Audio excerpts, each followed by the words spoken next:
Hello, this Sundays is with the Bushes. Back here for another installment of Sundays with us. With the Bushes, where we talk about dating, love, and relationships. Absolutely. And this week, like every other week, we're going to be talking about, well, for the past few weeks, we've been talking about dating with purpose. And more specifically, we've been talking about problems in dating, issues that we have that hinder us from dating with purpose and finding successful, healthy, and effective relationships. So, we're going to give you guys a couple seconds to kind of tune in and we'll get started. We know that we don't have to wait too long, but we love the conversation that we have with you all. We know that we can, just tape the show and then you'll watch later, but we like to wait for your conversation. What I do want to say before we get started is that next week is going to be the last episode for this season. It's not necessarily the last episode that we're ever going to do. It's the last episode of the season. So we're going to take a little hiatus so that we can up the production, so that we can make sure that what we bring to you is the best that we can bring, because we want to make sure that we can reach as many people as we possibly can, because the message that we're talking about, the message that we share with you all, and the advice and all of the love and all of the different ideas that you share with us, we want to share with the world. So we're just ready to ante up and ready to go to the next level. So that's that. Where's my phone? Is it right there? Boom. Boom. So we can get started. So we've been talking about, specifically, we've been talking about problems in dating. So last week we talked, for the last 2 weeks, we've been talking about problems in dating relationships. And the first one we talked about was whether or not you yourself are mature enough to be in a dating relationship. A lot of times people think that their relationships go south because of the other person, when it is in fact you who may be the problem. Maybe you're not mature enough to be in a relationship. Sometimes, maturity is such a crazy thing. You'll find that if you're not mature enough to be in the position that you're in, it's going to cause frustration. Right. If you're not mature enough to handle the responsibility that you assume, it's going to crush you every time. And relationships are a responsibility that we take on ourselves. So if you are not mature enough to handle a relationship, it's going to chew you up and it's going to spit you out. I mean, you see it all the time, even not just in dating relationships or marriages, or if there's a business relationship that you're in and you're not mature enough to hold up your end of the bargain, it's going to chew you up and spit you out. So the first thing that you have to assess is whether you're mature enough, whether you're ready to be in a relationship or not. And you have to be honest with yourself. The number one thing about achieving anything in life is you have to be honest with yourself. Have to be. No ifs, ands, or buts. You have to be honest with yourself. If you can't be honest with yourself, you're not ready to start a relationship with somebody else. Absolutely. You can't do it. It won't work. If you're unable to look beyond your emotions, if you're unable to talk to yourself and say, look, I can't think emotionally, I have to think rationally, right, then you're not ready to have a relationship. It's just the number one cause of failed relationships. It's just immaturity. It's immaturity and selfishness. I mean, that's the immature thing. Yeah, absolutely. Not being able to sacrifice for someone else. You know, that's always the immature thing that most people have a problem with. Hey, Rachel. All right. When we get our CW money, we're gonna be on the CW. I don't know why I said CW. But anyway, so maturity. We have to make sure that we're mature enough to be in relationships. Check your maturity. And even if you're in a relationship now, check your maturity level now. You know, sometimes we get, we fall back. Our default is selfishness. That's our default. Humans are designed for self-preservation. Mm-hmm. You know what I mean? So our default is to protect ourselves, to protect our physical bodies, to protect our minds, to protect our emotions. Mm-hmm. So a lot of times, if you don't watch yourself, you're going to fall back into your immature self, where you believe that the world is supposed to cater to your demands and that the sun and the moon is supposed to rise and set on you. Absolutely. You know, relationships don't work like that. If you are not mature enough to say, you know, I have to put emotions aside, I have to do what's best, I have to do what's right, mm-hmm. then you're just going to find yourself in a very, very dismal. So the first thing was maturity. Being mature enough to be in a relationship. His hair is...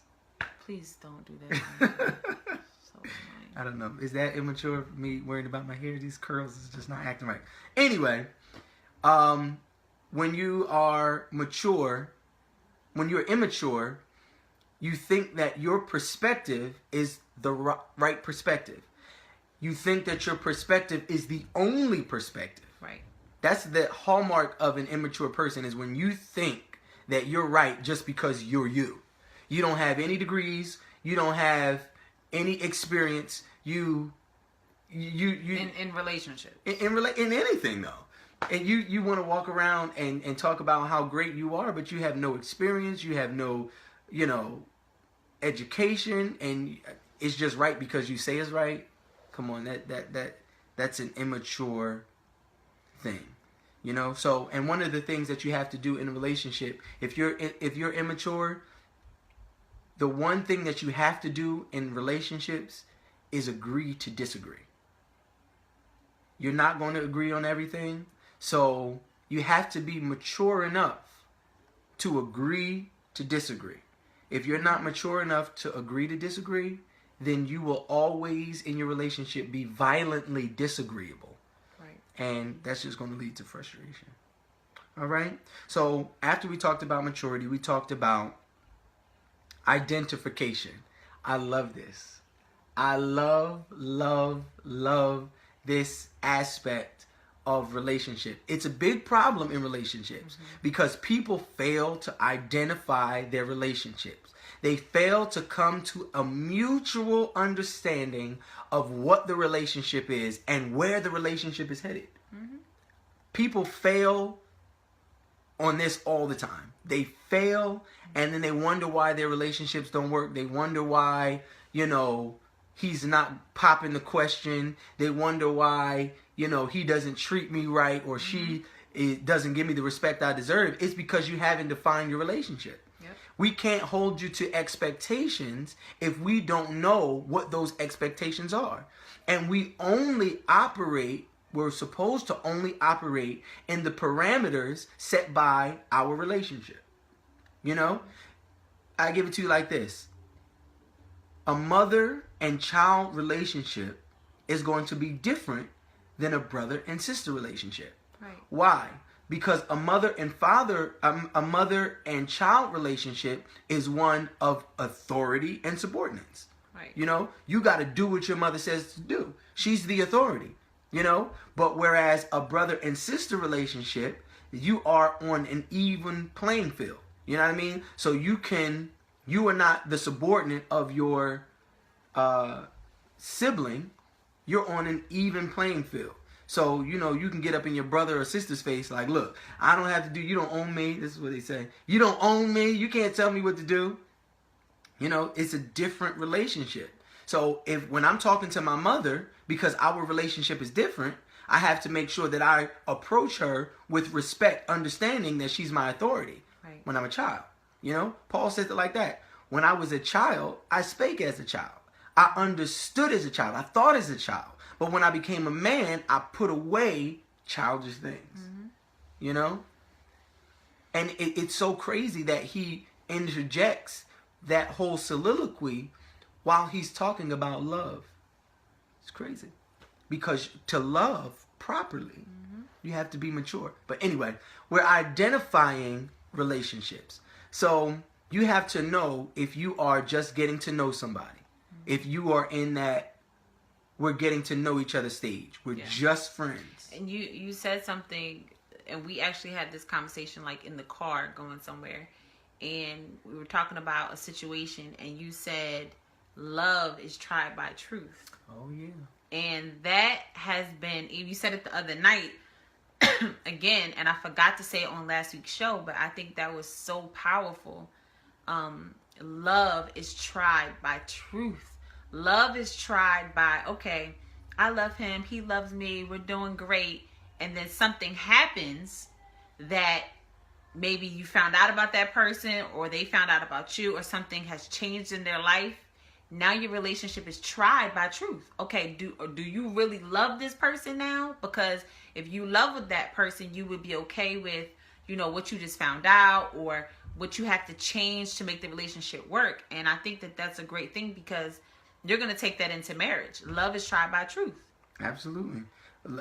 Truth is going to be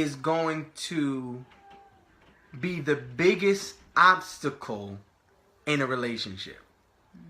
Truth is going to be the biggest obstacle in a relationship. When you find out your significant other's past, are you going to be able to deal with that? Right. You know, you talk about, oh, I love you and there's nothing that I won't do for you. True unconditional love is tried by truth. Absolutely. When I know the truth about you, can I still love you the same way? That's why God's love is so awesome for us. You know, there's a song that Kiara Sheard sings, and it says, you know my flaws, yet you love me the same. Yes. That's powerful. And that's powerful, because like I said, you get married, okay, to the person that you love. Let's say you marry that person. And like I said, something, you know, that maybe that you didn't know comes out, or their life situation changes, or they get sick, or something like that happens. And now you have to say, okay, the relationship is the same. I really love that person, but now that they're sick, oh, now we can't travel. Now we can't do this. And now I got to take care of that person. Your love is tried by truth. Absolutely. So do you really genuinely, unconditionally love that person? And I think that is a question that you ask yourself before you get married to that person. Like, okay, do I think I can love this person unconditionally?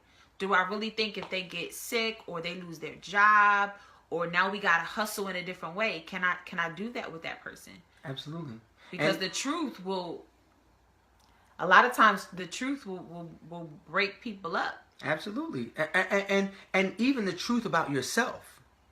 The truth, if somebody brings the truth about you to you, can you receive that from them? If they say, you know, Tyrus, you're just a nasty person. Like, sometimes I don't even want to be around you because of your disposition.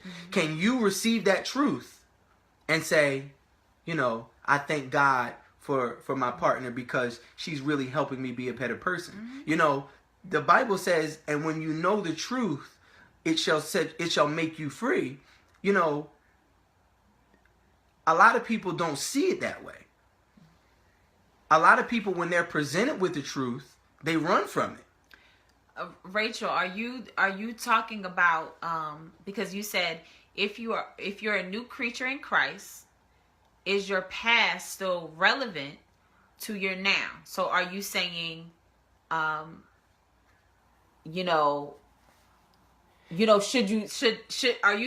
you let that person know your past?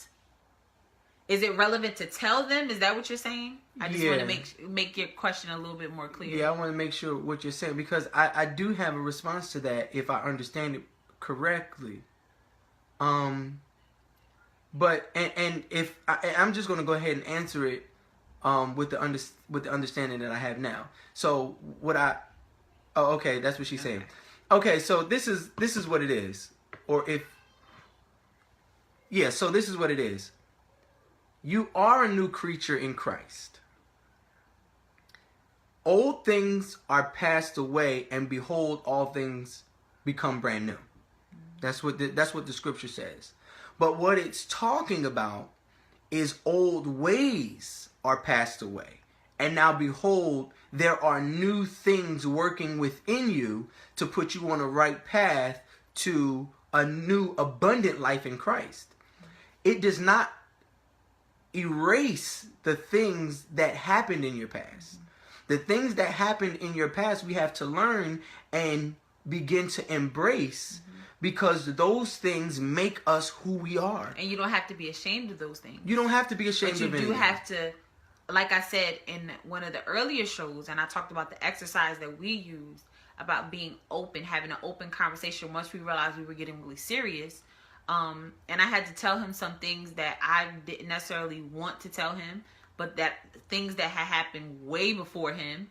But I had to tell him whether the Lord had forgiven me for those things or whatever the case may be. I still had to let him know, like, this is what I did in my past, because I would never want him to marry me and then be like, wait a minute, now when was you going to tell me that you did that? So I think that it's best to be open and honest with people, even if it is your past, even if the Lord has made you new and fresh, it's still your past. It's still something that taught you a lesson. It still made you the person that you are. So my suggestion is to always be open and honest about your past, regardless of how long ago it was. Yeah. If it's something that's relevant, if it's something that you especially, I say this all the time to my friends who are in relationships. If you think it's something that would be relevant for them to tell you, then that's an automatic. So if it's something that you would want somebody to disclose, then you should do the same. Yeah, and what I'm saying is, God forgives the sins of our past that we might take part in everlasting life.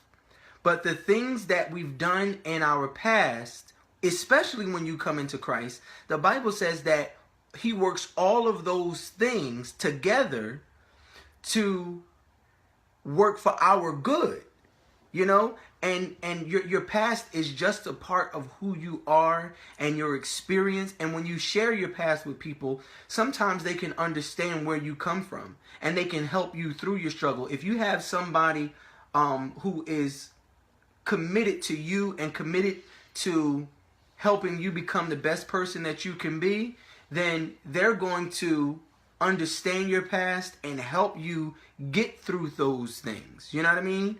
And this is the thing that we have to be mindful of as it pertains to our past. We all come from somewhere. This is how we overcome.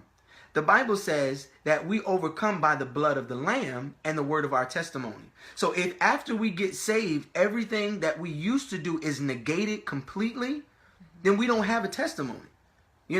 We have a testimony when we can recognize that we used to do things, and by the power of God, He has made us new. Where we're not a slave to those old things. We used to be addicted to something, but now the Lord has strengthened us to where we don't need it anymore.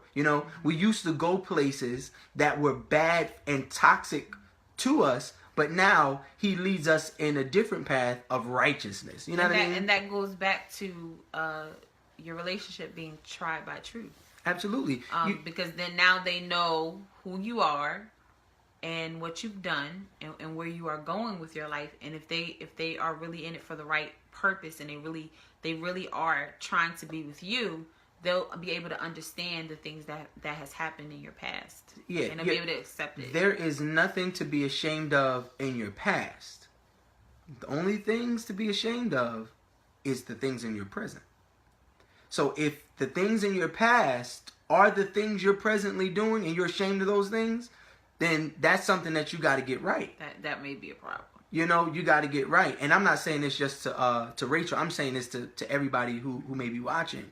If the things that you did in your past are following you into your present, and you're still in that same circle, you're still Teeter-tottering. doing those same things, then that's even a conversation that you have to have. You know, we're watching Married at First Sight, and which, by the way, they need to give is us one of my favorite shows. This is to all the people who don't know me personally. I mean, know me from a day-to-day basis.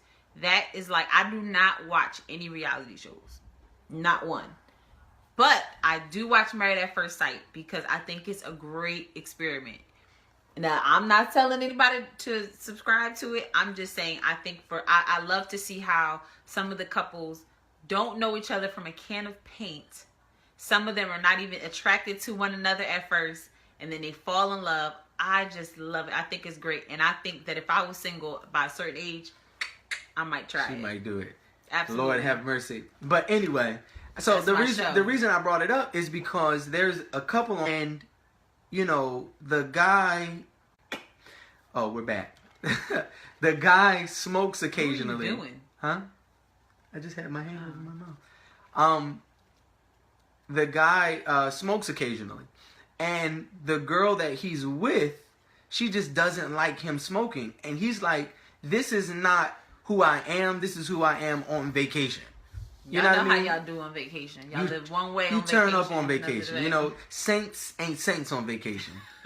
I've seen that. They're taking a vacation from holiness. From holiness, and it ain't no holiness because God, you can't go over him, you can't go under him, you can't go around him. He's everywhere at the same time. Ooh. But no, the guy, he's smoking on vacation, and she's like, I just can't stand that you're a smoker. He's like, but this is not what I do on a regular basis. This isn't who I am all the time.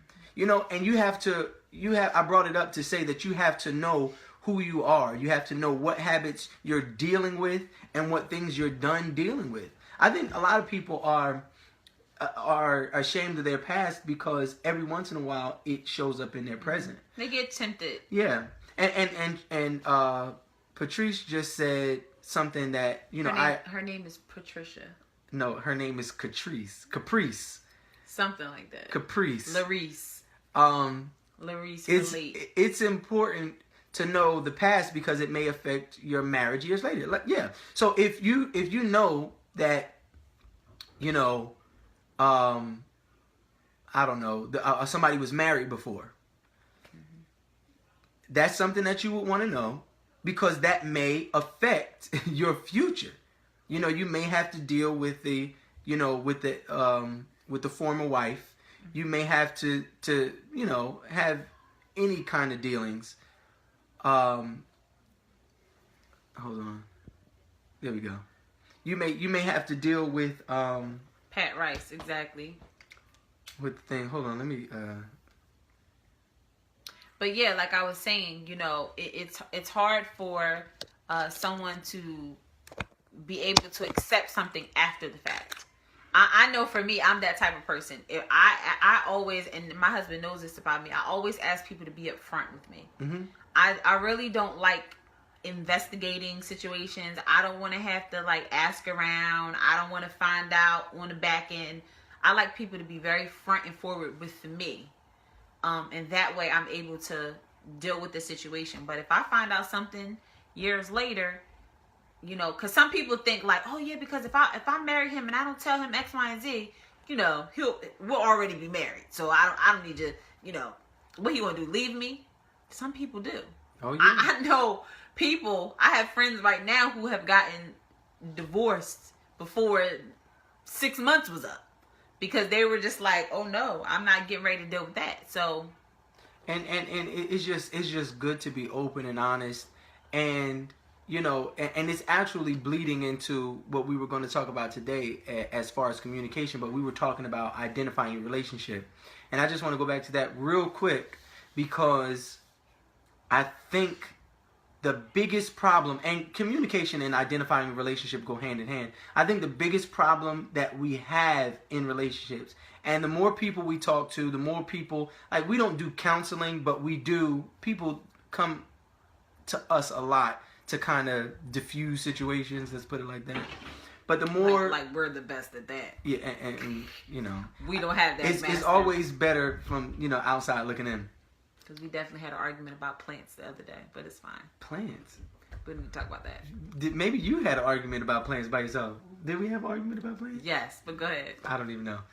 All right. Happens sometimes. So the more we talk to people and the more we kind of, discuss relationships with people, we find out that a lot of times they're on two different pages. Oh, I thought we was exclusive. We ain't exclusive. You know what I mean? It's like I didn't have to ask Tyrus if he was exclusive because I knew he was trying to bag me. You know what I'm saying? Sometimes you don't have to ask.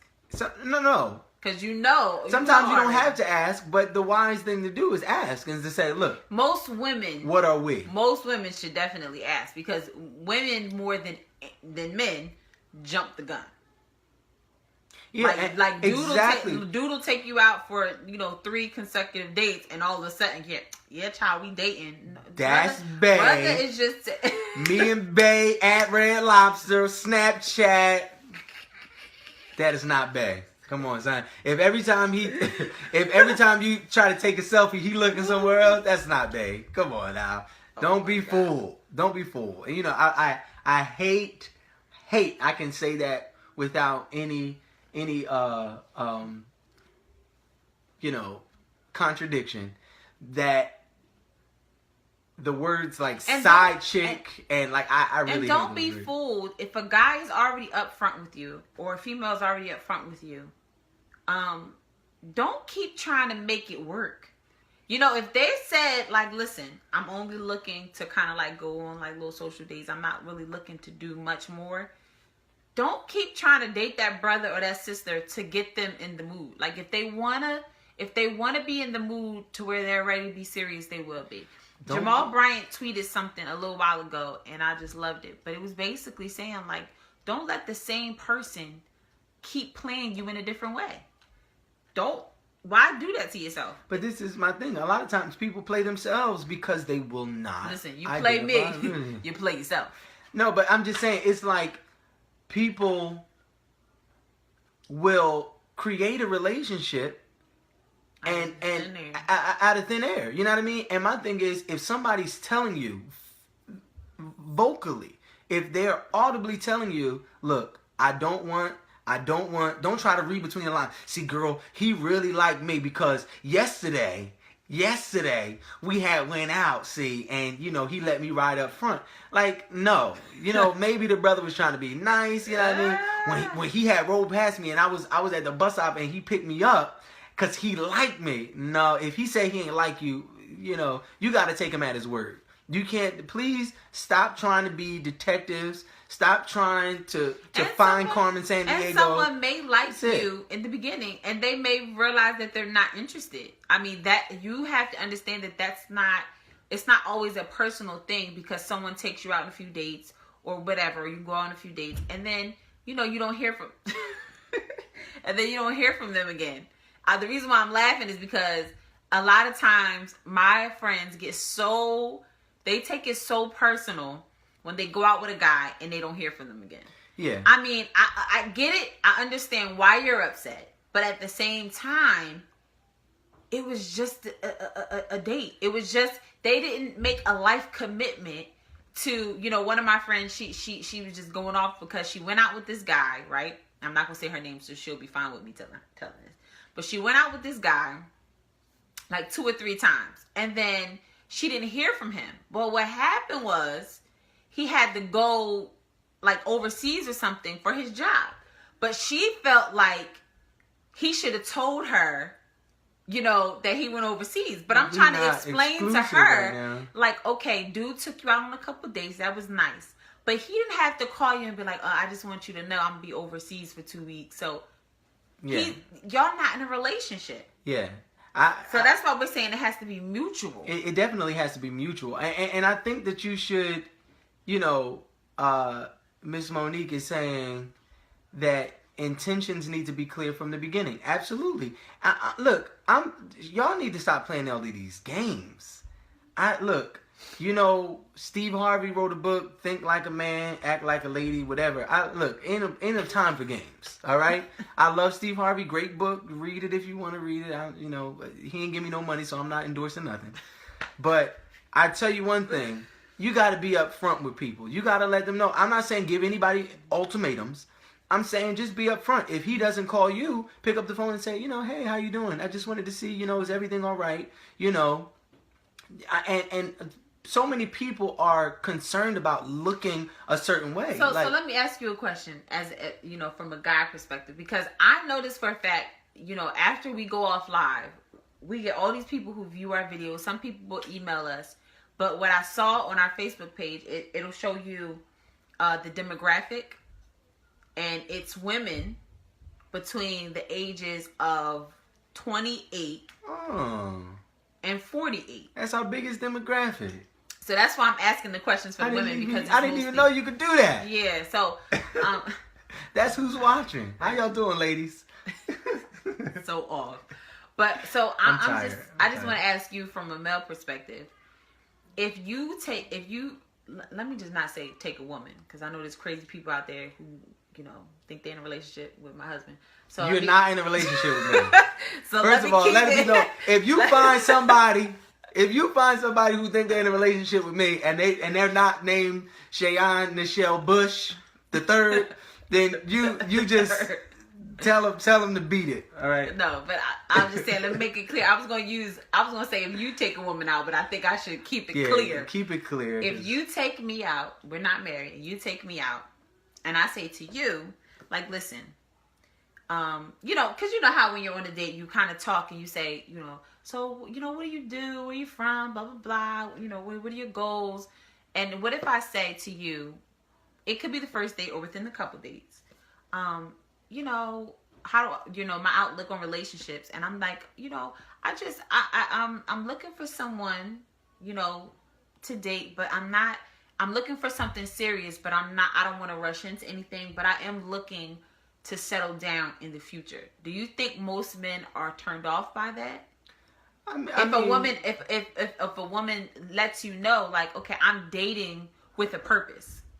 I mean, as long as you don't come off crazy, I think. But does it sound crazy? No, it doesn't. Say that? No, let me tell you something. I would completely understand it, because I like to know what I'm in.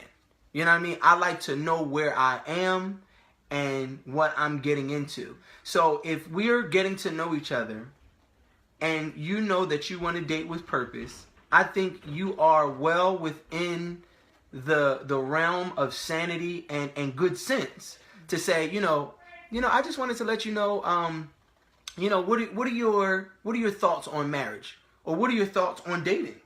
Ask them, well, what are your thoughts on dating? Oh, well, I mean, first of all, if he gets into that, I don't know, I mean, baby, yeah, feel me? If he gets into that, just walk like away. That. Oh, no. They talk like that. I know people who talk like that. I got friends right now who talk like that.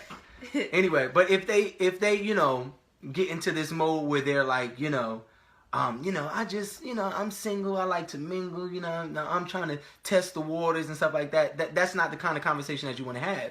You want to let them know, like, what are your thoughts on dating? What you want to hear is, I only date people who are serious candidates to be my wife. Something along those lines. I only date as a vehicle to get me to marriage. You know what I mean? I'm not a serial dater. I'm not somebody who dates people for 6 months. And so if someone tells you, like, I'm not really looking for nothing serious, and you should probably...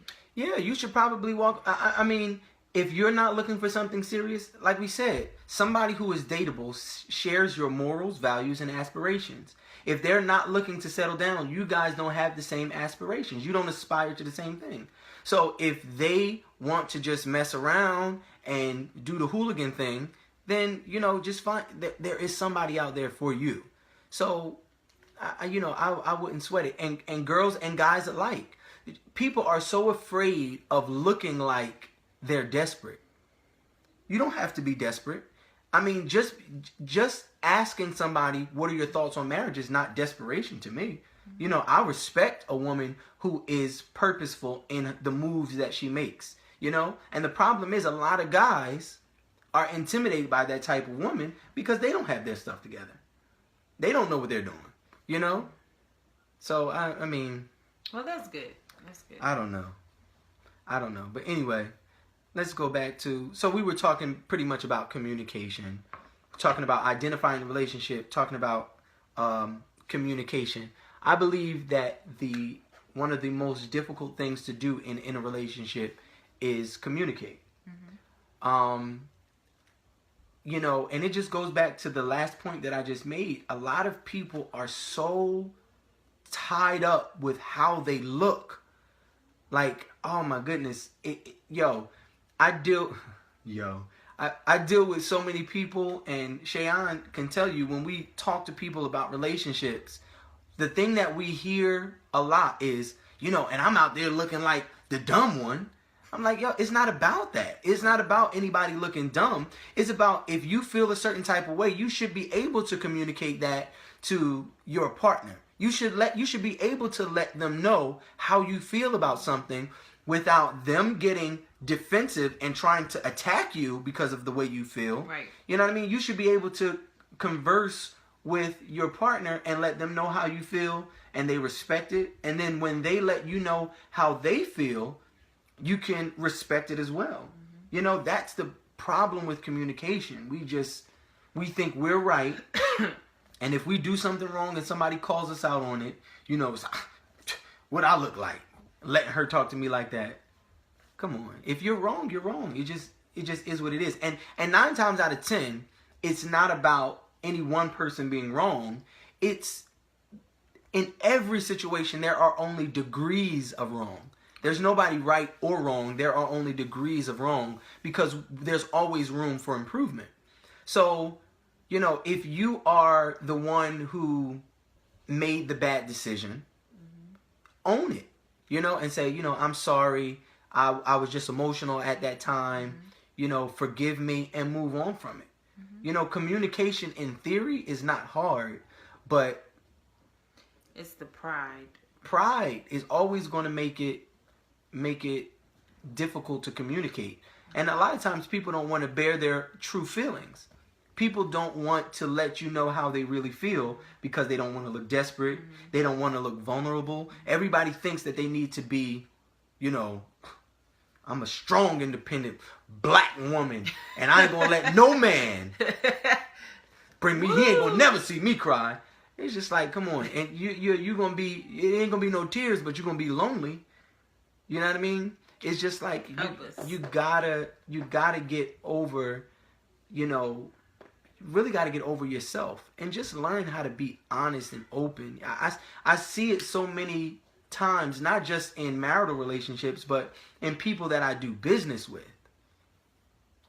Pride, you know, will keep you away from prosperity. Pride will keep you out of the kingdom of heaven. And Tree said people have to be receptive to hearing the truth. And I mean, and that's so true. But the problem is... That's maturity.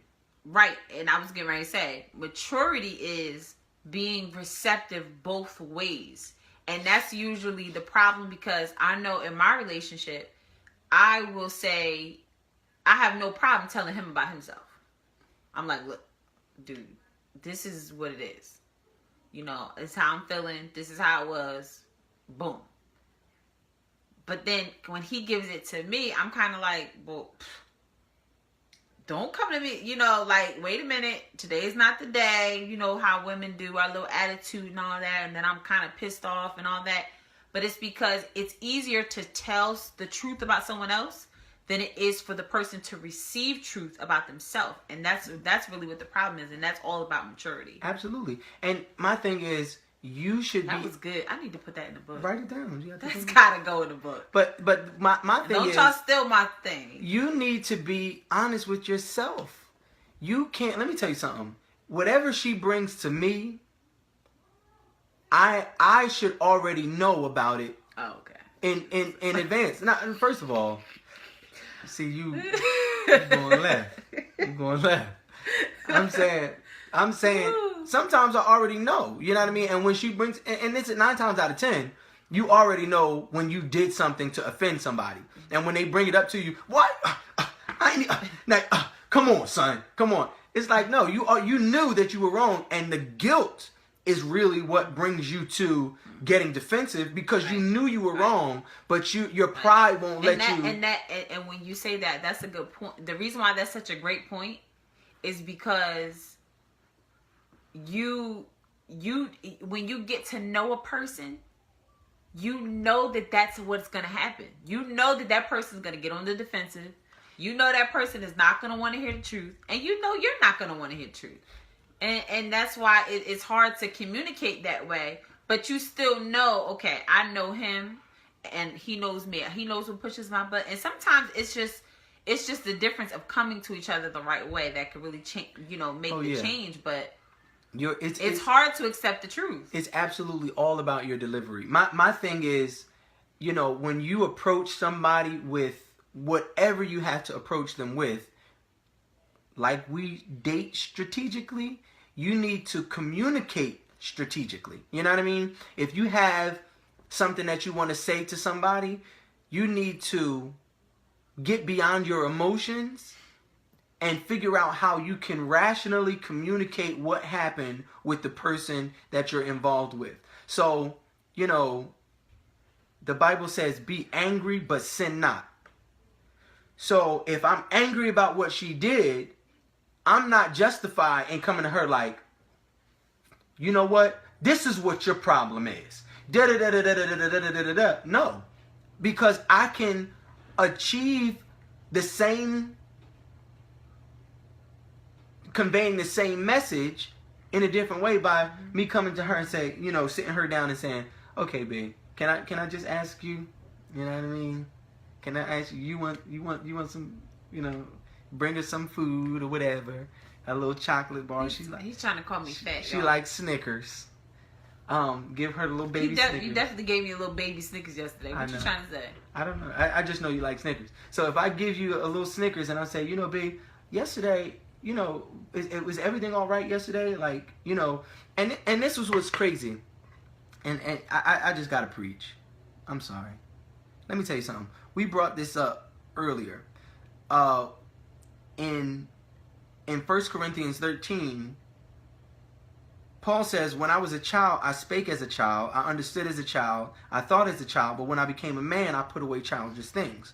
Now, we said that he made this statement while he was talking about what true love really looks like. You know what I mean? So, this is what he says about love. All right? When you really have love for somebody. It says, love suffers long and is kind. Love envieth not. You can't be jealous of the person you're supposed to be in love with. But a lot of us are. Because we're so selfish. She can't become the CEO of, Paramount Pictures, and I'm just an actor. Now I'm jealous, because she making more paper than me. Love is not envious.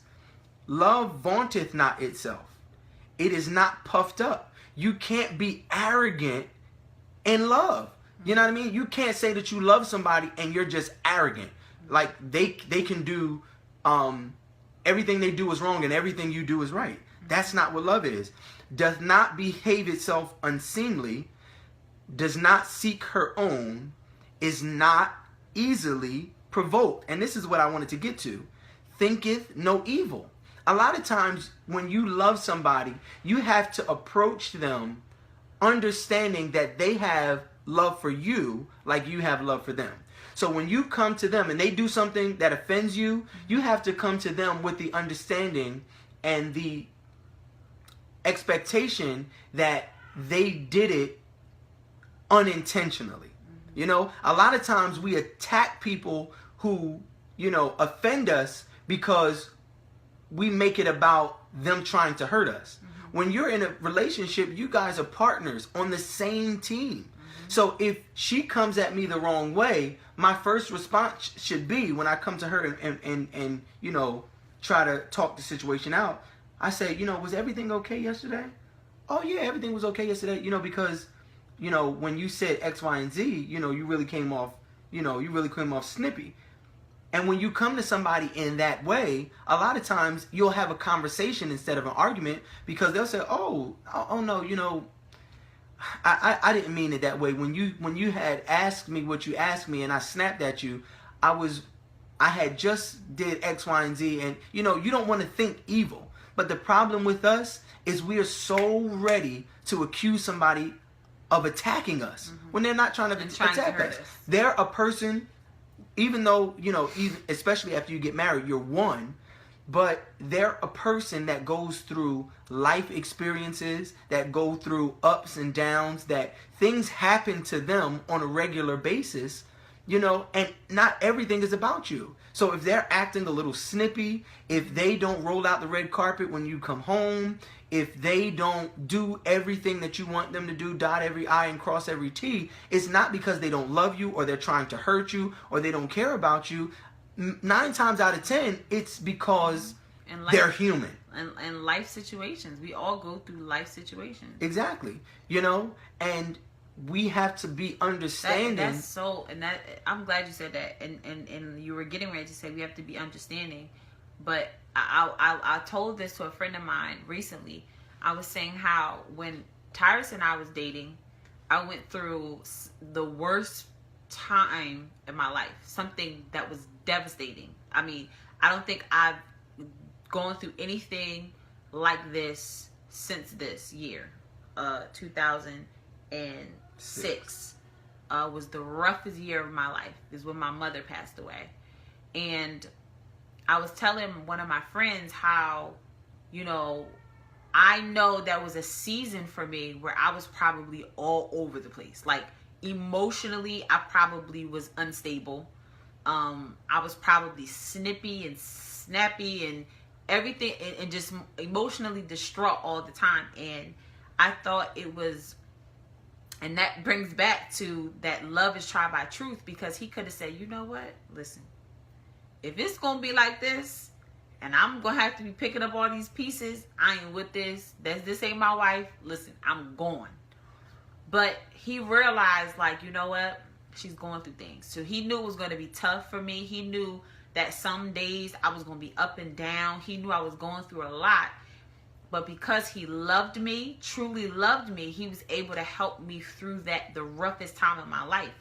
And I think that is a powerful thing. He was not my husband, but he was my boyfriend. And because he loved me and he saw a future with me, and it may not have been what he wanted to deal with at the time. He was a young guy. He was probably like, this is too much for me. Both of my parents are living. I never experienced this in my life. Like, this is crazy. And I'm sure it was a lot on him. But love was tried by truth. Okay, this is the situation at hand.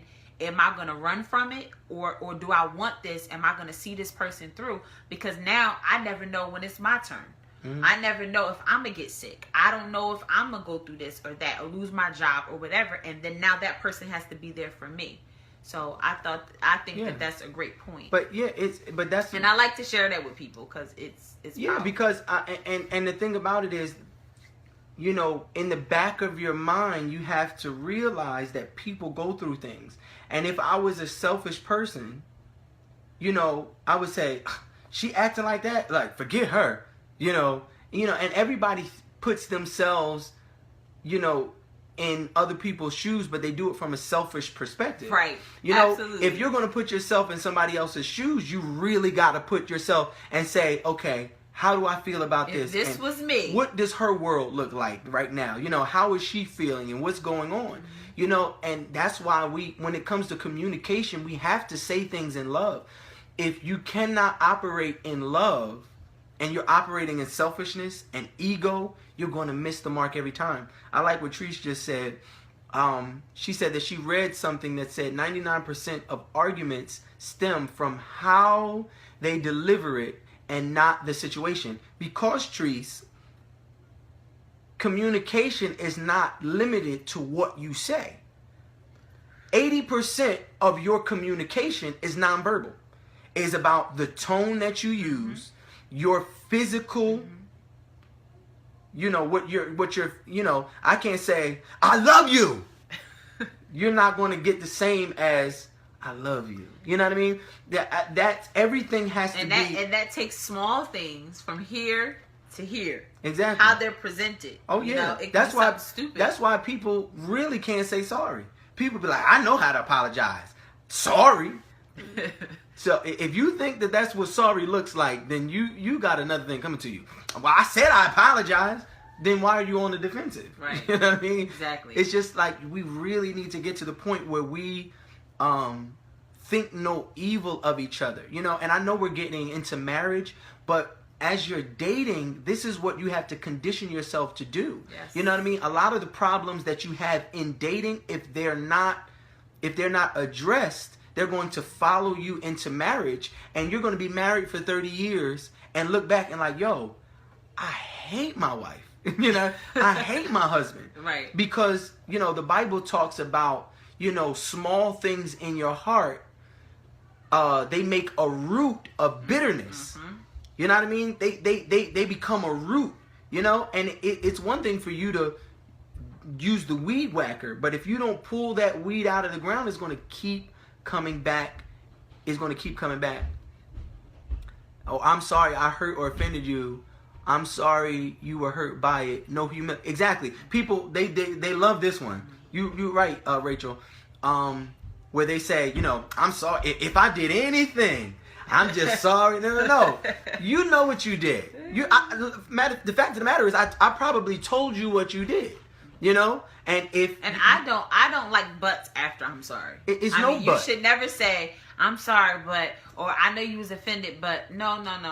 If you're gonna apologize and really identify what the situation is, just identify it and keep it moving. And you know, I'm an intellectual, so this used to be mine.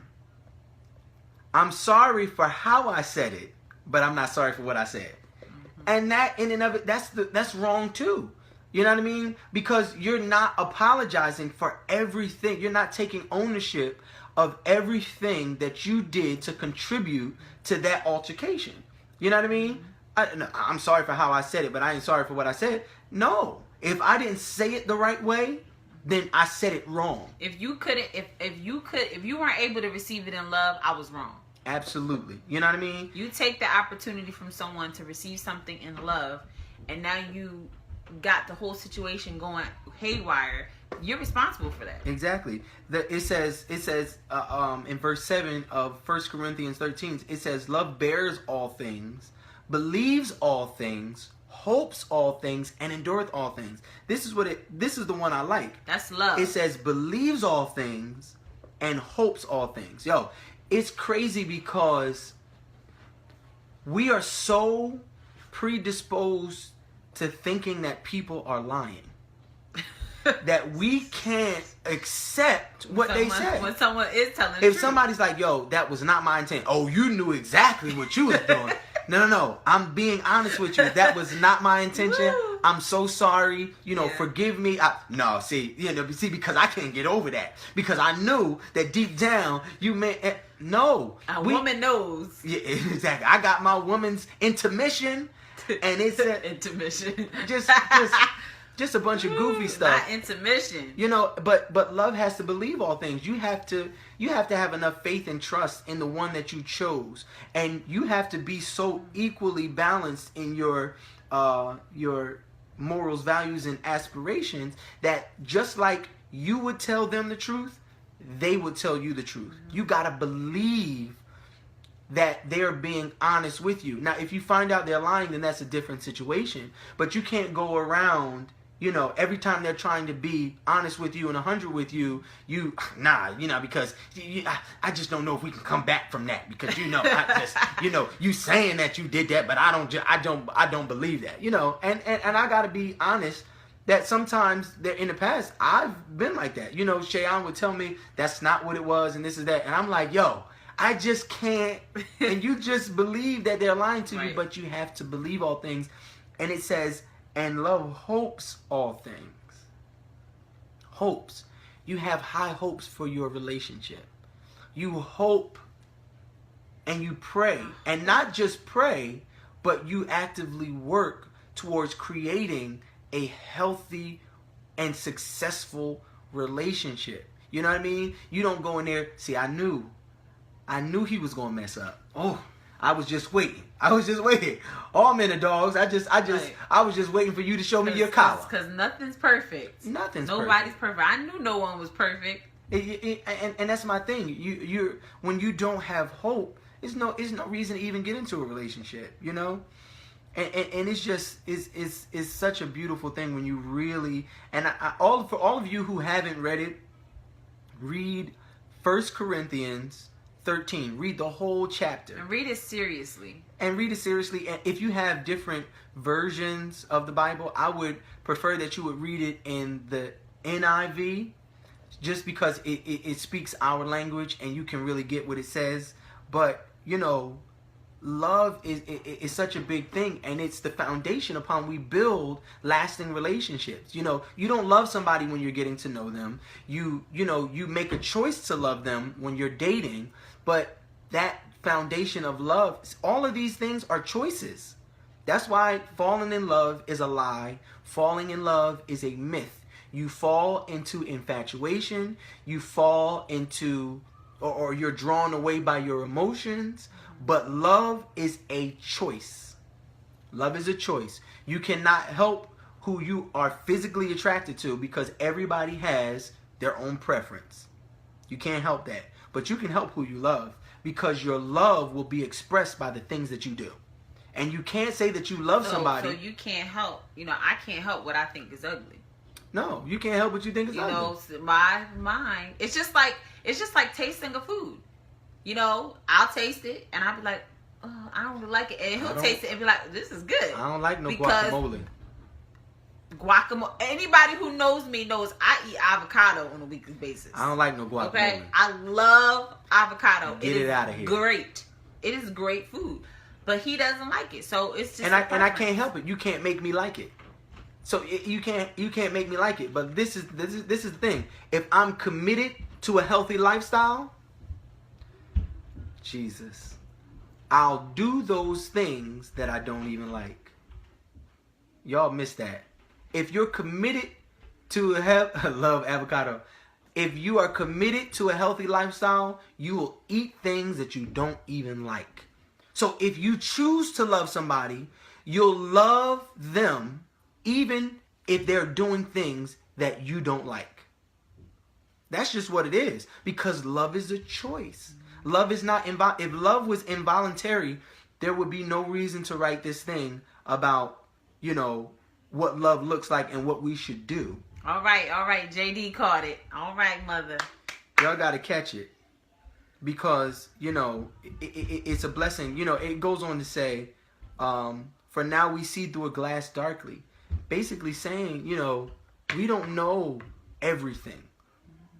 We can't see what the future will hold, but if you want to, you know, we'll take it out of context for a second and apply it to relationships. We can't see what the future will hold, but if we are faithful in loving who God has joined us with, if we're faithful in committing to somebody, then the sky's the limit as it pertains to relationships, you know?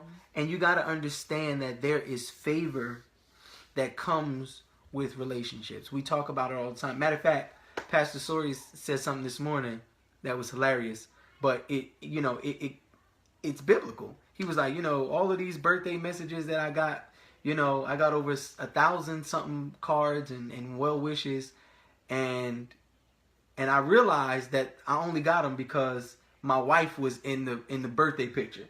And I'm like, yeah. Because when you are married to somebody, when you're in a relationship with somebody, God promised that there will be favor in your relationship. Every day is not going to be sunny. Every day is not going to be peaches and keen. But there's a favor that comes when you can experience love on another level. So, you know, our time is just about up.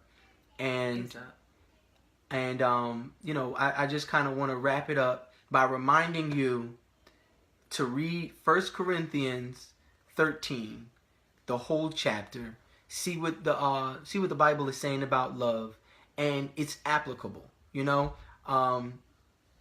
because we really want to have successful, we want to have healthy relationships. We don't want relationships where this one is trying to manipulate somebody. I was listening to Dr. Cornel West, and he's against marriage because all of the examples of marriage that he's seen have been two people trying to manipulate each other.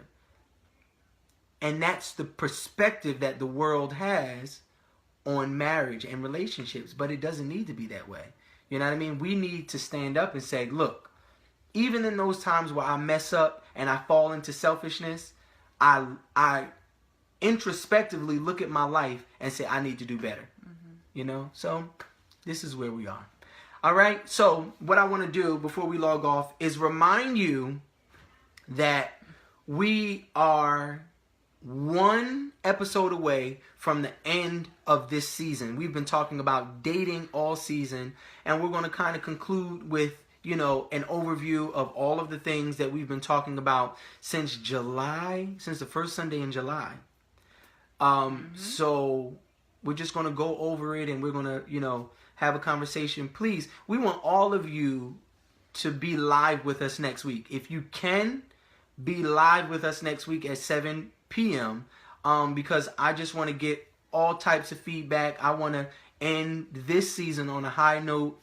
Just hearing from all of you and seeing your comments and, you know, letting us know, you know, how this has impacted your life. Send us emails. Send us critiques. If you want to, you know, let us know what you want to hear more of or what you want to see more of, send it to us. Let us know what you, some of your needs or anything like that. Just send your info to us. Yep. Anybody out there who does video production, like I said, next season, we're going to take the production level to the next level.